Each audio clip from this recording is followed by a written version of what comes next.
అప్పుడు Leo movie release సందర్భంగా villain పాత్ర పోషించిన మాన్సూర్ అలీఖాన్ మూవీలో త్రిష గారితో రేప్ సీన్ ఉంటుందేమో అని అనుకున్నానని నోరు పారేసుకున్న విషయం మనకందరికీ తెలిసిందే. అయితే తాజాగా ఏఐఏడీఎంకే నేత ఏవి రాజు కూడా ఎలాంటి కామెంట్స్ చేశారు. ఓ ఎమ్మెల్యే అడిగితే కొంత మొత్తానికి త్రిషను రిసార్ట్ కి తీసుకెళ్లానని అతడు అన్నాడు. అయితే ఈ విషయం తెలిసిన యాక్టర్ విశాల్ గారు దీన్ని స్పందిస్తూ, ఓ పొలిటికల్ పార్టీకి చెందిన ఓ స్టూపిడ్ ఈడియట్ మా సినిమా ఇండస్ట్రీలోని ఓ వ్యక్తి గురించి దారుణంగా మాట్లాడానని నాకు ఇప్పుడే తెలిసింది. నువ్వు చేసింది చాలా చెత్త పని అంటూ నీ కామెంట్స్ ను నేను ఖండిస్తున్నా అని చెప్పను, ఎందుకంటే అది చాలా చిన్న మాట అవుతుంది. అందుకనే నువ్వు నరకానికి వెళ్తావని విశాల్ గారు ట్వీట్ చేశారు.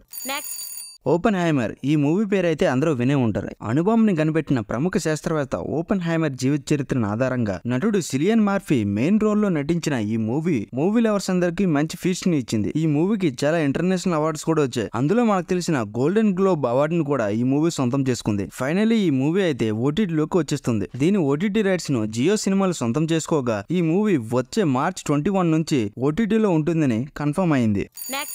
సూర్య గారు దిశ పటాన్ని జంటగా నటించిన మూవీ కంగువ. అయితే రీసెంట్ గా సూర్య గారి క్యారెక్టర్ కోసం సూర్య గారు చెన్నైలోని ఆద్నా ఆర్ట్ స్టూడియోలో డబ్బింగ్ చెప్పడం ప్రారంభించారు. దీనిపై మూవీ మేకర్స్ అఫీషియల్ గా ఓ పోస్ట్ కూడా రిలీజ్ చేశారు. ఇంకా ఈ మూవీ విషయంకి వస్తే ఈ మూవీ 3D ఫార్మాట్ తో పాటు 38 భాషల్లో విడుదల కానుంది. ఇంకా విడుదల తేదీ అయితే మూవీ మేకర్స్ ప్రకటించాల్సి ఉంది.